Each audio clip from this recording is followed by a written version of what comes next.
She's mafia. To the outside world, she's a villain. Don't help her. If you do, you're fired. One day, a woman was rushed to the hospital where I work in critical condition. As I moved to assist the severely ill woman, Director Hamilton came running in, yelling at me to abandon her. "It's all on you personally. This will be the end of your medical career. Ha, tough luck." The day after I risked my job to save her life, a luxury car was parked in front of the hospital, and a line of men in black suits stood waiting. I'm John Miller, just an everyday emergency physician. The job of an emergency physician has become known as cool and impressive thanks to being depicted in dramas and movies. But if nothing happens, it's not that busy a job. However, once an accident occurs, it gets busier than any drama could depict.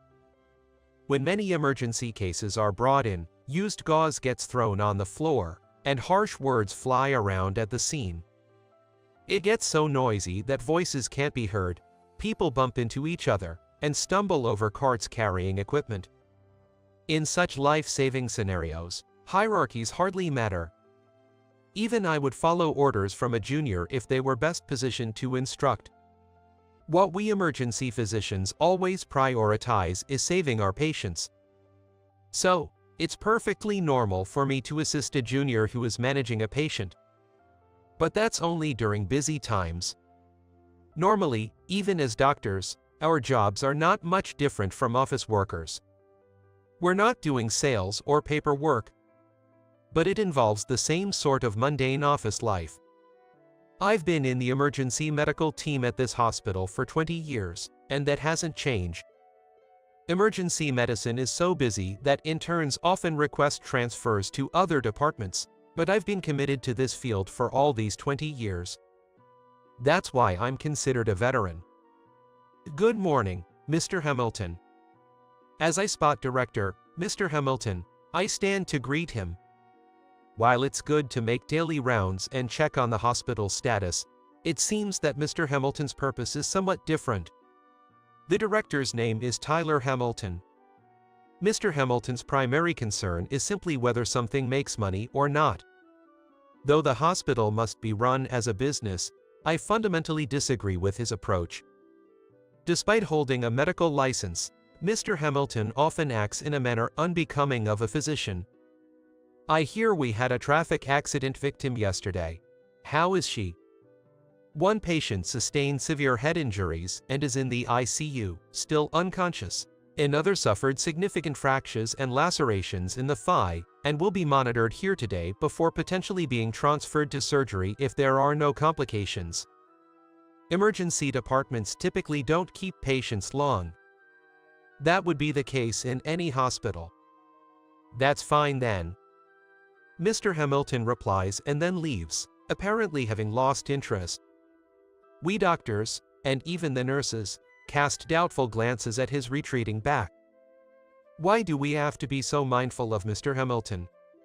We doctors working on the front lines are driven by a single-minded desire to save our patients. When a patient recovers and says thank you with a smile at discharge, it feels rewarding and makes all the effort worthwhile. This joy is something only those in medical professions can truly understand. And seeing such patient faces inspires us to keep working hard to help others today. My decision to pursue medicine was triggered by my mother's accident. When I was a child, my mother died in an accident right before my eyes. As she was crossing the street, a speeding motorcycle hit her as she shielded me with her body. I was left with only minor injuries, but my mother was struck down, bleeding profusely, and motionless. By then, my father had already passed away, leaving me completely alone. It was my grandparents who reached out to me then. My maternal grandparents were incredibly kind, showering me with all the love. I believe they loved me enough to immediately fill the void left by not having my parents around. Therefore, I can confidently say that I am happy. Still, there are times when the moment I lost my mother flashes back. At that time, I was too young to do anything. I didn't know what to do. and I was just crying. Without calling an ambulance, I clung to my unresponsive mother. I hated and felt pathetic about myself, unable to do anything as my mother's body grew colder and disappeared. That's why I decided to become a doctor. I no longer wanted to just stand by helplessly, calling out to someone who had collapsed. If I ever found myself in a similar situation again, I would want to be able to help, no matter what. That feeling grew stronger as I got older. Grandpa, I have a request. For that, I first needed knowledge and skills. I faced my grandparents with a serious expression and straightened my back. What's wrong, John? Grandpa responded seriously to my tone. I want to become a doctor. I know it's expensive to go to med school, and it's tough. I feel bad for asking for more money after you took me in, but I really want to become a doctor. John, I will definitely pay you back once I become a doctor. Please let me go to med school. I pleaded right there. All right, John, do as you please. Grandpa, are you sure? Of course, you are our dear grandson.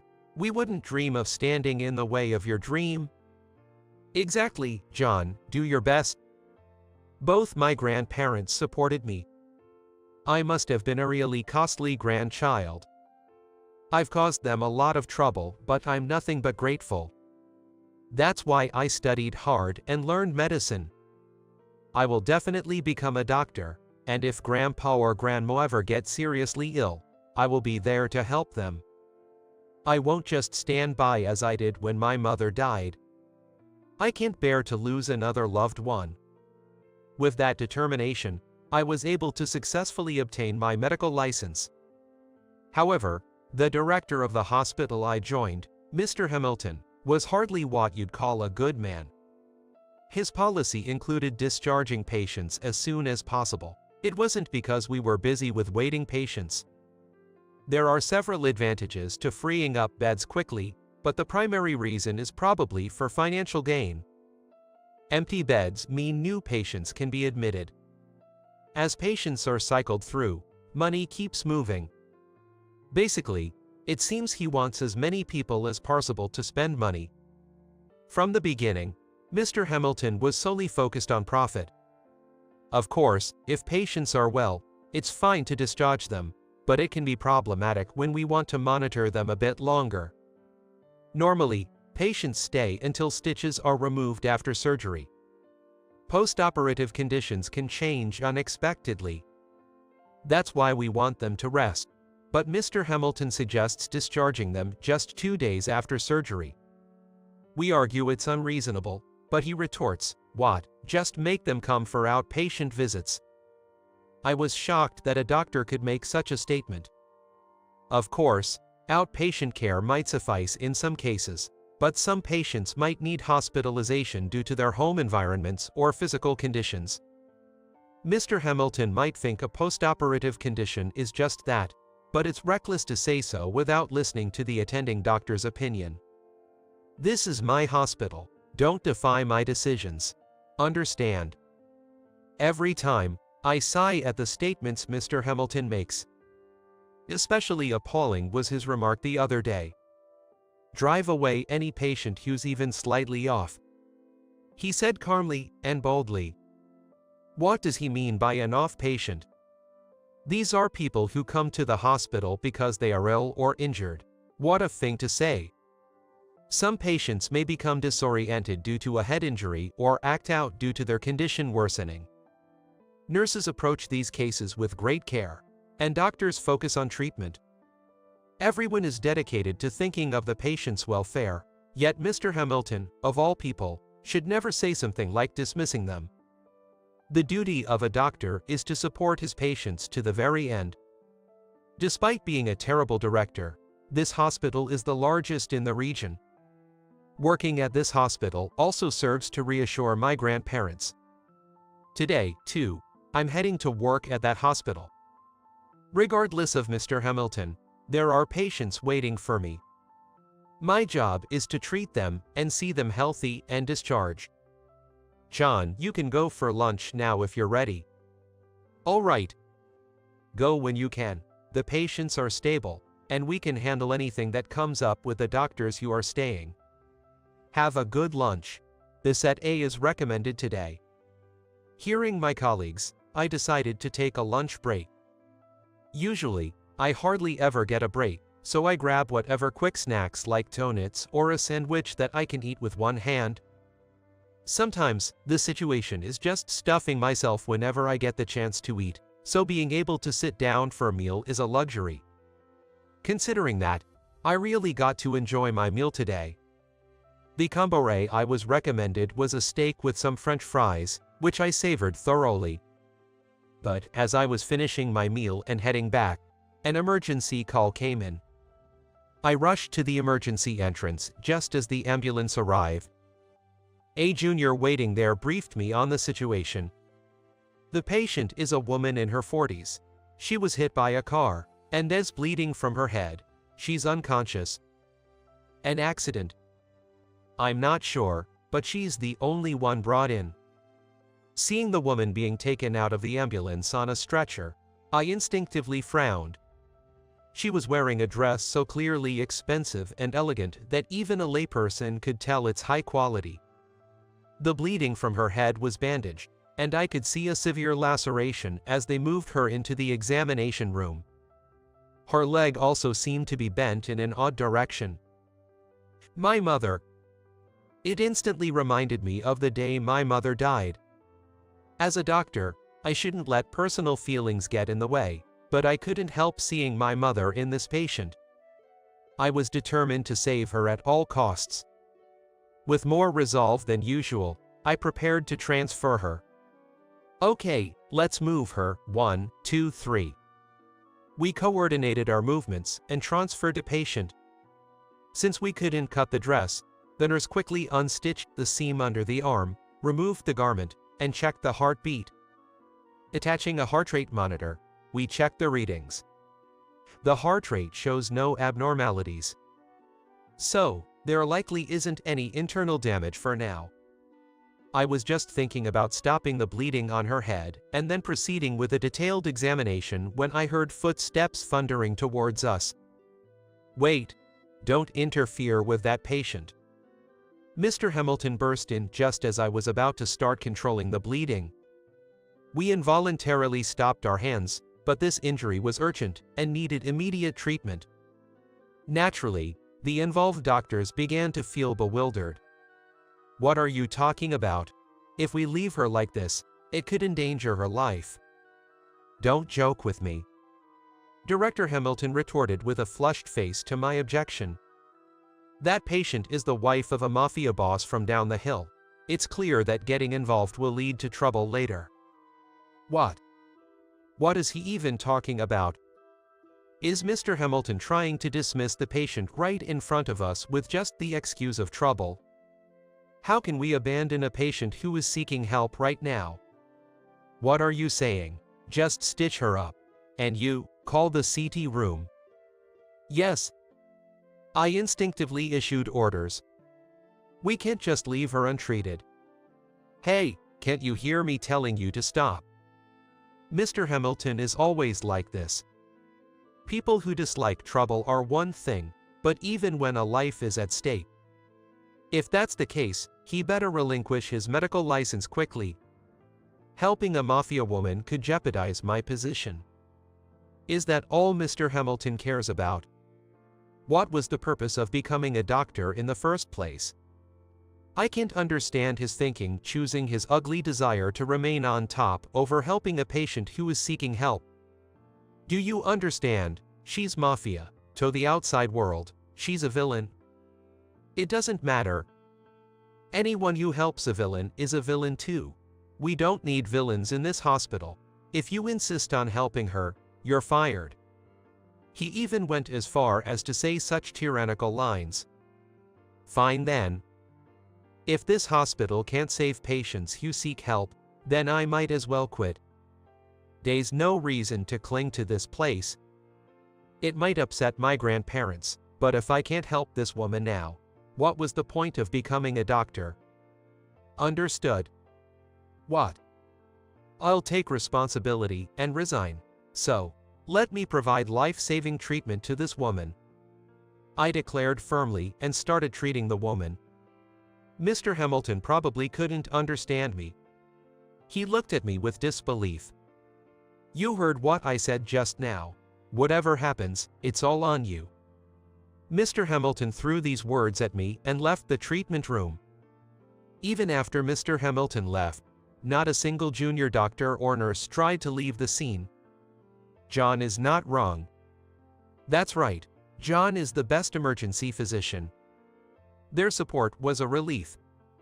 All right, let's continue the treatment. Yes.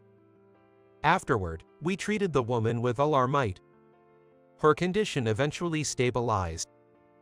Upon contacting her family, it appeared that this woman really was the wife of a mafia family. The patient's name is Isabella. She is still connected to tubes, and this situation remains critical. Yet, seeing her breathe on her own, I felt a profound sense of relief. John. Then, Mr. Hamilton came back. As you said earlier, you'll take full responsibility for that patient. Handle all the criticism from the public yourself. You are responsible for her until she is discharged. I intended to do that from the beginning. This marks the end of your medical career. Ha, tough luck. With a snort, Mr. Hamilton glanced at the sleeping patient and left the room. I realized it was already dark outside. Tonight turned out to be another overtime shift. As I was getting ready to leave, a nurse named Natalie approached me. She has been a steadfast veteran ever since she joined the emergency department. John. Natalie. John, please don't quit. Her words caught me off guard. It's okay. You know that other doctors here are good people, even if Mr. Hamilton is not, right? Smiling with a sense of relief, I replied and slowly left the hospital. The next day, when I arrived at work, there was a luxury car parked in the hospital's parking lot that was clearly recognizable to anyone. A black luxury car. It's not the first time a wealthy person has come to this hospital, and since we have VIP rooms, it's rather a common sight. Normally, seeing a luxury car parked wouldn't surprise me, but what was surprising was next to it. Despite the considerable distance from the parking lot to the hospital entrance, a line of men in black suits stood. Their hands clasped behind their backs, chests buffed out, creating a striking scene that was indeed surprising. What's going on? Both I and other staff members, along with outpatients, were looking on curiously from a distance. It seemed not to be causing any issues at the moment, but I thought I'd have to intervene if it started affecting the patients. With that in mind, I entered the hospital. John, good morning. Good morning. Are the patients settled? Yes, they are. My first concern was the impact on the patients. Some patients should not be excited unnecessarily, so we can't let our guard down.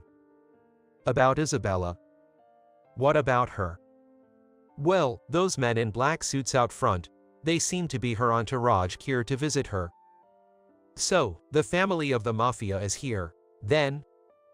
While I was concerned that Mr. Hamilton might make a fuss, as the attending physician, I decided to go and greet them. There were many things to discuss with the family about her injuries, and what to expect moving forward. When I visited the room, many eyes glared at me, but when I introduced myself as the attending physician, they all greeted me in turn. Isabella's husband, Vincent, thanked me profusely. Thank you. My wife's survival is all thanks to you. You are a lifesaver for her, he said. It's good to hear she's doing well, I responded. While the term mafia might not conjure a good image, Vincent was glad for Isabella's safety and able to express his gratitude to the doctor who saved her. What makes him different from an ordinary person? I thought he was more principled than Mr. Hamilton here. Vincent, This Dr. Miller is a wonderful doctor. Is that so? Yo, that's great. Isabella had regained consciousness, and though she was not yet allowed to move much, she was slowly talking with her husband, Vincent. Dr. Miller, I was conscious when I was brought in yesterday. What? I didn't have the strength to open my eyes, but I was aware. So, I heard your conversation with that Mr. Hamilton. I'm sorry you had to hear such an unpleasant conversation. Such a conversation was not something pleasant for a patient to hear, especially at her most vulnerable moment. It could only have had a negative impact on her. What do you mean? Director of this hospital, Mr. Hamilton told everyone to abandon me. He said helping a mafia woman would only bring trouble, Isabella explained. What? Vincent's voice deepened with anger. It was to be expected. What husband in the world would remain calm when his wife is for such reasons? Dr. Miller here opposed that directly. Even when threatened with being fired from the hospital, he treated me like any other patient, she continued. Hearing the truth, Vincent's face filled with rage. Typical of a mafia boss. The aura, or rather the atmosphere in the room, changed abruptly. I was overwhelmed by the intense pressure. So, that director, Mr. Hamilton, was going to abandon you? Yes. It was good that we were in a private room. If other patients were exposed to this pressure, it might have caused more than just fainting.